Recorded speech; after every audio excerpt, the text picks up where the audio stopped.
तीन शक्तियों का बड़ा प्रभाव रहता है। एक शक्ति होती है जिसको बोलते हैं सृजन शक्ति,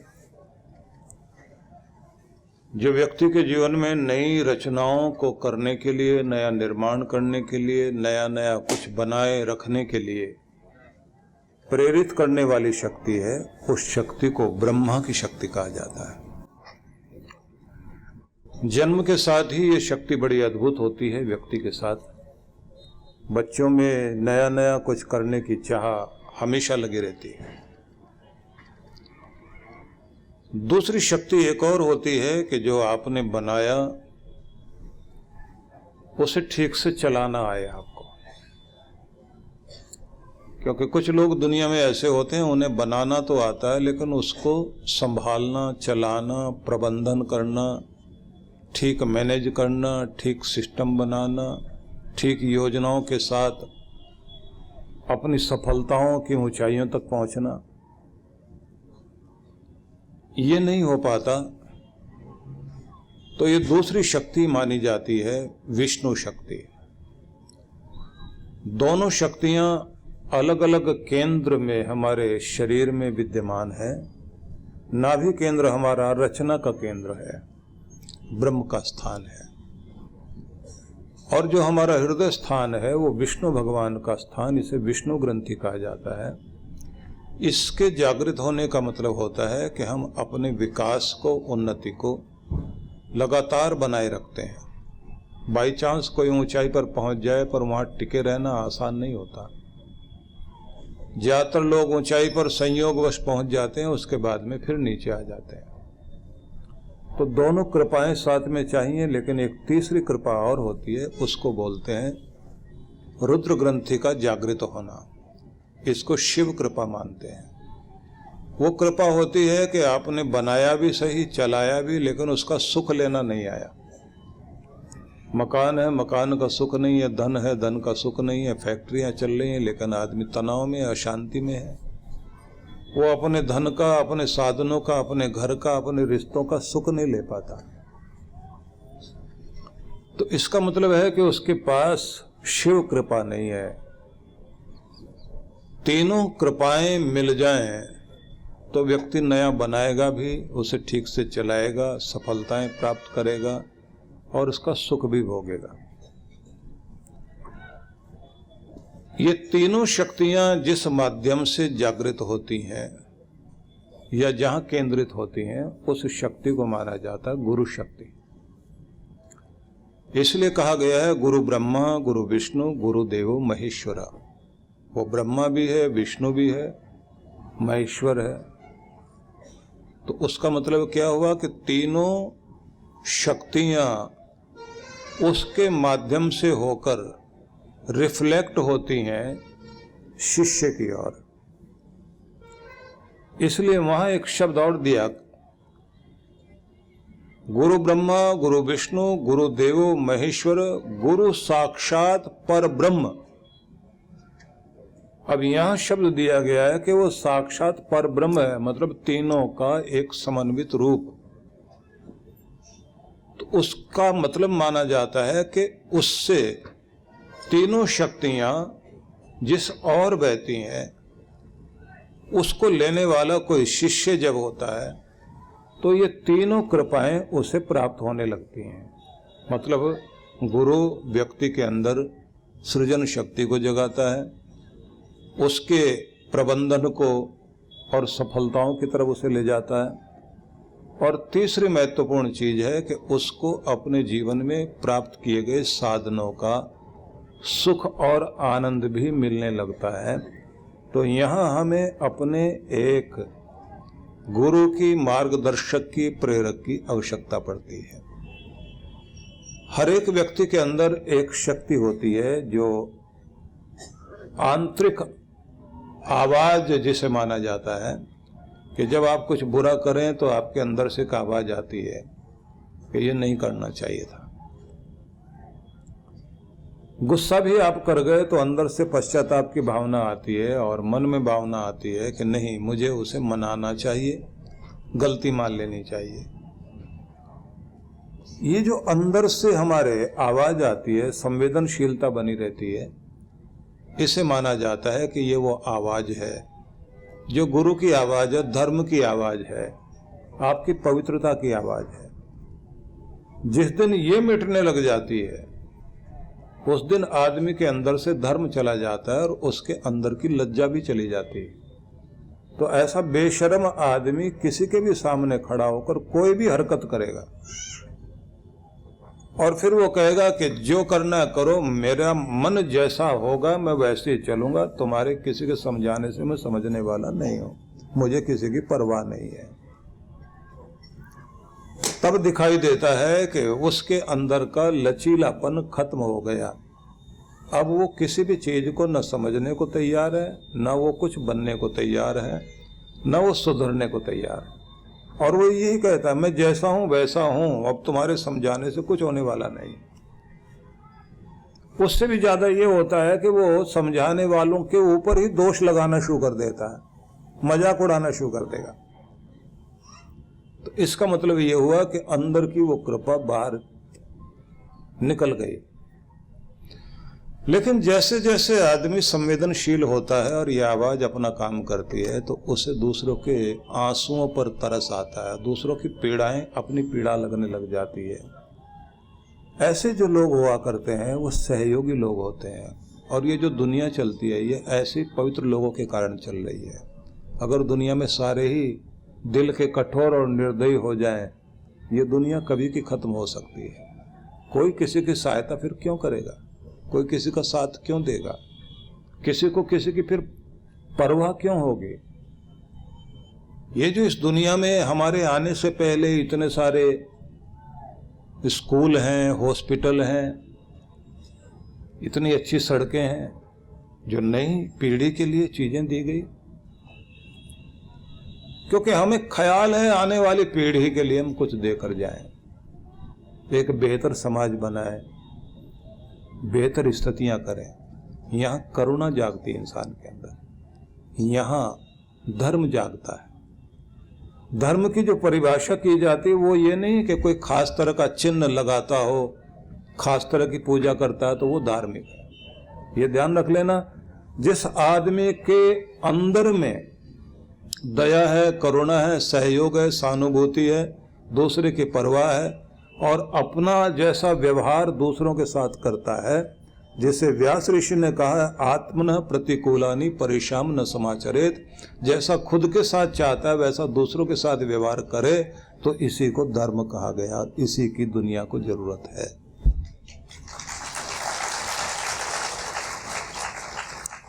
इसलिए प्रत्येक व्यक्ति को हर दिन जहां अपने भगवान की पूजा करनी चाहिए, वहीं सद्गुरु से ये प्रार्थना करनी चाहिए कि मेरी बुद्धि सुबुद्धि रहे, मेरे घर में बरकत पड़े और ग्रहों की अनुकूलता बनी रहे, मेरे नियम भक्ति के कभी टूटे नहीं और मेरी वफादारी गुरु और भगवान के प्रति हमेशा बनी रहे। वफादारी वो है कि जब आप अपना नियम निभाएं, अपने नियम को न छोड़ें। कोई भी लालच आ जाए लेकिन इंसानियत से नीचे न गिरें, क्रोध कितना भी आ जाए लेकिन अपने आप को संभाल लें, अहंकार से कभी अकड़े नहीं और कभी निराशा में इतने टूटे नहीं कि ऊपर उठने के लिए आप तैयारी ना हो। सभी कृपाओं को पाने के लिए गुरु शक्ति को याद किया जाता है। राक्षस तक गुरु रखते थे, अपना गुरु करते थे। राक्षसों के गुरु थे शुक्राचार्य। 16 कलाओं से युक्त भगवान कृष्ण भी अपने सदगुरु संदीपनी के आश्रम में गए। वहां जाकर उन्होंने 64 दिनों में 64 कलाएं अपनी जागृत की, अपने अंदर 64 विद्याओं को धारण किया। क्योंकि हमारे अंदर के दिए को जलाने के लिए सदगुरु की आवश्यकता पड़ती है। और अपने सदगुरु के प्रति कितना प्यार था उनका कि जब संदीपनी ऋषि द्वारका की ओर गए सोमनाथ भगवान के दर्शन करने के लिए, तो भगवान कृष्ण को पता लगा, तो उन्होंने अपने दूत भेजे और कहा कि सदगुरु को निवेदन करें राज्य की ओर से कि इधर जरूर पधारें। जब द्वारका नगरी में संदीपनी पहुंच गए तो नगर के द्वार पर आगवानी करने के लिए सब लोग खड़े थे, तो कृष्ण भगवान और रुक्मिणी दोनों गए। जिस रथ में उनको बैठाना था उसमें बैठाने के साथ ही उन्होंने कहा कि इनके घोड़े निकाल दिए जाएं। घोड़े हटाकर उसके बाद उस रथ को दोनों पति पत्नी ने खींचा और ये कहा कि जिन्होंने हमारे अंदर हमारी शक्ति को जागृत किया, ऐसे सदगुरु को जानवर उनके रथ को खींचे ऐसा नहीं, जो जानवर को भी देवता बना दे और देवता के अंदर भी भगवत्ता जगा दे, ऐसे सदगुरु के रथ को तो हमें खींचना चाहिए। परंपरा रही भारत में गुरुजनों के प्रति मान सम्मान की, वो कितनी बड़ी हो सकती है इसकी आप कल्पना नहीं कर सकते, क्योंकि व्यक्ति के मानने पर होता है। शिवाजी अपने सदगुरु को इतना मानते थे, समर्थ गुरु रामदास को। भिक्षा मांगने के लिए जा रहे थे समर्थ गुरु रामदास, तो जैसे ही उन्होंने भिक्षाम देहि की आवाज लगाई तो इधर देख लिया शिवाजी ने, तो वो एकदम आगे आ गए और वो कहा, महाराज आप मेरे गुरु हैं, अब मैं नहीं देख सकता कि आप किसी के आगे जाकर अपनी भिक्षा का पात्र फैलाएं। उन्होंने कहा, देखो शिवा, हमारे अंदर थोड़ी सी भी मैं हमें ईश्वर से जुड़ने नहीं देती, उसे तोड़ने के लिए हमें सन्यासियों को भिक्षा मांगनी होती है। बोले तो फिर मुझे भी तो कुछ देना चाहिए ना, गुरु दक्षिणा दी जाती है, मैं क्या दूं? सदगुरु ने कहा, जो तुम्हारी इच्छा हो। बोले, मैं अपना सारा राज्य उठाकर आपको एक कागज पर लिख दिया और उनके भिक्षा पात्र में डालकर कहा कि ये राज्य आपका हुआ, सब आपका हुआ, अब आप भिक्षा न मांगे, ये मैं चाहता हूं। सदगुरु भी अद्भुत थे, उन्होंने कहा, ठीक है, तुमने दिया, हमने लिया, अब तुम क्या रहे? बोले, हम तो सेवक हैं आपके, अब यहाँ के राजा तो आप हैं। गुरु ने कहा, तो बस यही माने रखना और अब हमारी तरफ से राज्य चलाओ, मालिक हम हुए, राज्य तुम करोगे। तो आशीर्वाद लेकर शिवाजी गए और उन्होंने गुरु के वस्त्र का रंग लिया और उसी का झंडा अपना बना दिया, केसरिया झंडा, और ये कहा, इस देश में मैं राज नहीं करता, मेरा सदगुरु राज करता है। भगवान श्री कृष्ण की अमृतमय वाणी पर हम सभी चिंतन कर रहे थे। भगवान ने कहा, मेरे लिए अपने मन को और अपनी बुद्धि को निवेश करो, तुम निश्चित रूप से मुझे प्राप्त कर लोगे, इसमें कोई संदेह नहीं है। भगवान आगे फिर कहते हैं, तमेव शरणम गच्छ सर्वभावेन भारत, तत्प्रसादात पराम शांतिम स्थानम प्राप्स्यसि शाश्वतम। अर्जुन, तुम पूर्ण भाव से, पूर्ण अस्तित्व से उसी एक प्रभु की शरण में जाओ। प्रभु की जो अहेतु की कृपा है उससे तुम शाश्वत शांति को और परम धाम को निश्चित रूप से प्राप्त कर पाओगे। चिंतनीय है कि भगवान की शरण को ग्रहण करें, लेकिन संपूर्ण अस्तित्व से, पूर्ण भाव भावना से। कुछ नियम है जिनको हमें समझना चाहिए। भगवान की भक्ति करने का मतलब होता है उससे हमारा संपर्क बने, कनेक्ट हो जाए, संयुक्त हो जाए, उससे जुड़ जाए, संबंधित हो जाए। संबंधित होने की जो भी विधियां हैं, उन विधियों को अलग अलग तरीके से करके देखा जाता है कि किस विधि से हमारा संपर्क बनता है। नाम जपने से, प्रार्थना करने से, संकीर्तन करने से, या फिर ध्यान करने से, या देव पूजन करने से, या यज्ञ होम करने से, जिस भी रीति नीति से आपका संबंध भगवान से जुड़ता हो, वो रीति नीति अपनाकर कार्य करना चाहिए। कुछ भक्ति भाव से, कुछ ज्ञान मार्ग से, कुछ कर्म मार्ग से भगवान से संबंधित होने की चेष्टा करते हैं।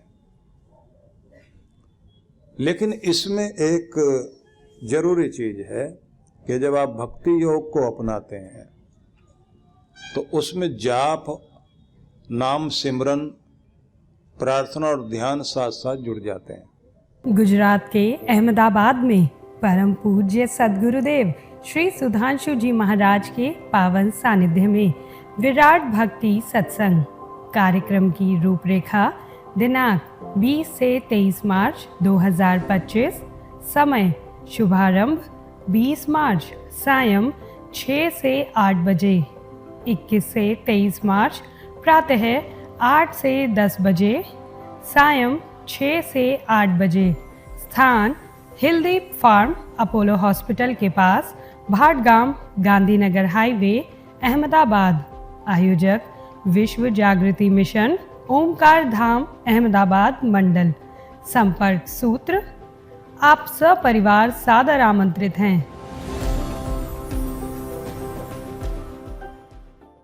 हिमालय की गोद में पहाड़ों की वादियों के बीच व्यास नदी के तट पर मनाली ध्यान साधना शिविर। जन्म जन्मांतरों की पीड़ाओं से बाहर निकलने के लिए चांद्रायण अद्भुत तप है। इस बार के ध्यान साधना के लिए कुछ विशेष कार्यक्रम रखे गए हैं।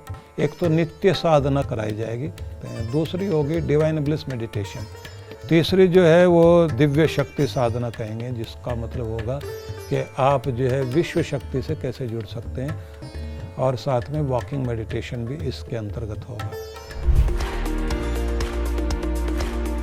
मन को बहुत शांति मिली, एक अद्भुत आनंद प्राप्त हुआ। जिस माइंडसेट और जिस भारी मन से मैं आई हुई थी यहाँ पे, वो काफ़ी कम हुआ है। और every time whenever I come for this शिविर, I feel something different, a new energy in me. Thank you to Maharaj Shri and thank you to all of you. तो आज ही पंजीकरण कराएं